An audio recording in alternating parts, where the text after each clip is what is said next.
Hello and good afternoon. My name is Christian Aurup from Columbia University, and I am giving a paper titled Ultrasound Mediated Modulation of Motor and Ocular Responses in Anesthetized Mice in Vivo.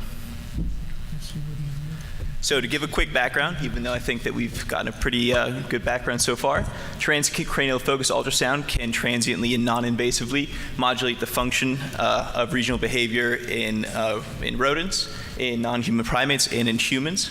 And we know that the megahertz range, when using megahertz range focused ultrasound, we can improve the anatomical specificity. And potentially, this greater specificity can allow us to modulate the activity in smaller structures.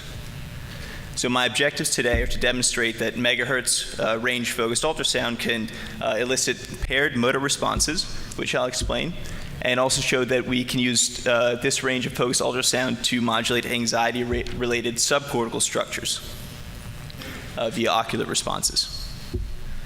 So the general setup is that we have a mouse in a stereotactic frame and use a 3D positioning system to control the location of the transducer.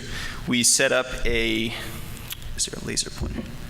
We set up a 6x6 millimeter grid, 7x7 points that we use to create this activity map, where green is going, this is just a representative example, where green is going to represent locations where we measured contralateral responses, and blue represents ipsilateral. So blue on the right side, right movement, green on the right side, left movement. We use EMG electrodes in the hind limb as one of our readouts, as well as cameras to record the movements, and high-resolution cameras on the pupils to record the changes in the pupil movement or pupil dilation. The focal size at 1.9 megahertz with our given geometry is 1 by 8.7 millimeters, and we use sodium pentobarbital as our primary anesthetic.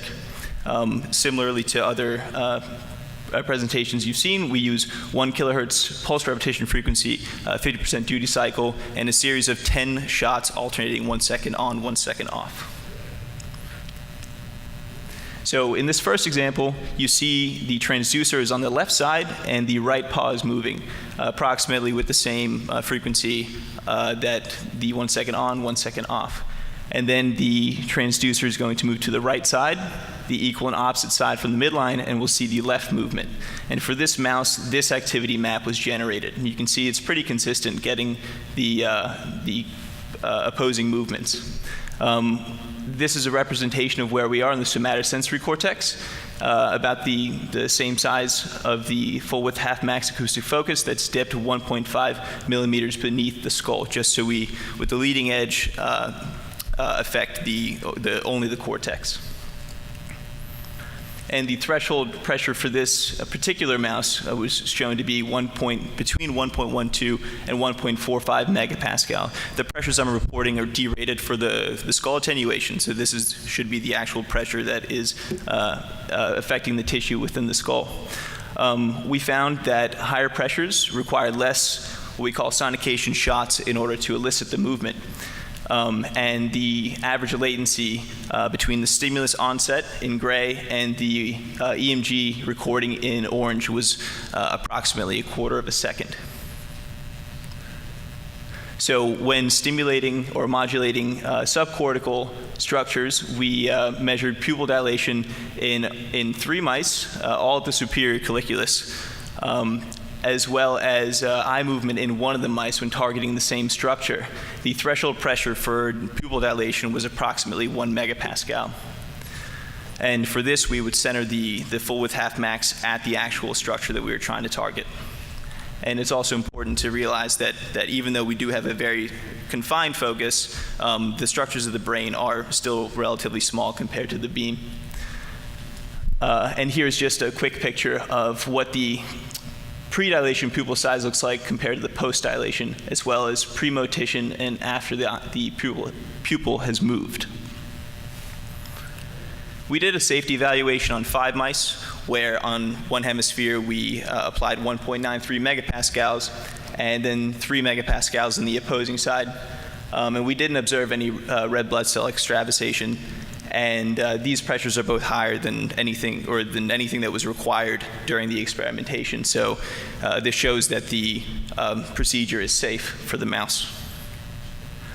So in conclusion, we can use the megahertz range to safely modulate neuronal activity in cortical regions of the brain, and that the higher frequency can allow for more specific, in this case, to show that we got paired movements, and that higher pressures elicit these responses more readily than lower pressures.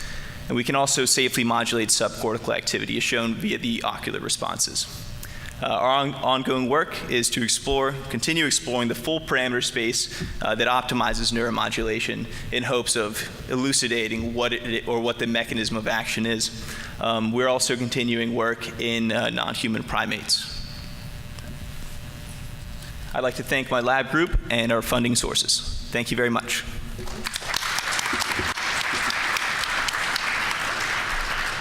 Thank you.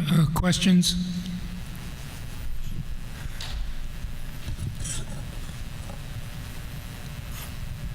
Very interesting work, thank you. So how confident are you guys about specificity of the beam? Because the skull of the mouse is very small, right? Sure. In what way do you mean? We have plenty of experience in our lab doing blood-brain barrier disruptions in mice, so we know that our targeting protocol is very good as far as where we're placing on the brain. Can you clarify your question? Right. For example, do you worry about reflections inside the skull of the brain of the mouse? That's always a concern, right. Particularly because the brain is so small, and that's what makes studying non-human primates a more interesting animal model moving forward. Okay. And as far as parameters, you mentioned that it's still ongoing work, but how did you decide on the first set of parameters? Is it something that there was a preliminary triage type of thing? It was based on existing literature and then kind of what worked for us. Okay. You just exploring a bunch of different parameters, and this was the one that seemed the most consistent for us during this experimentation. Okay. So there was a bit of filtering before. Yes, a little bit of filtering. Okay, sounds good. Thank you. Yeah, hi, nice talk. Just a quick question about the safety. So you were using relatively high intensities, right, compared to traditional neuromodulation studies, and you said the exposures were safe. So you didn't see any red blood cell extravasation. Did you do any other type of viability staining, look for inflammation, days later, some electrophysiology? We did not in this study. But yes, something that you can find also in the literature is using higher frequencies does inherently necessitate using higher pressures as well, which may be part of the evidence for what the underlying mechanism is. Which is? I wish I could tell you. Me too. I mean, for my sake, anyway. Thank you. I have a quick question. I have a quick question. Do you know which way the dilation of the eye goes if you have pain? Does it dilate or does it contract or what? That is an interesting question. We kind of took, in all of our observations where we did notice a change in pupil size, it was always a dilation, and I'm actually not sure whether during pain responses it would contract or dilate. But I should look into that.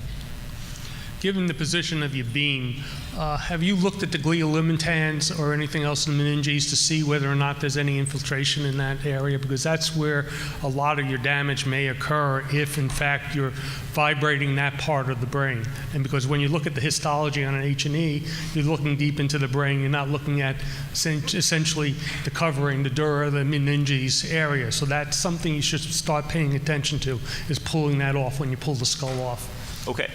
Thank you. Thank you. Thank you.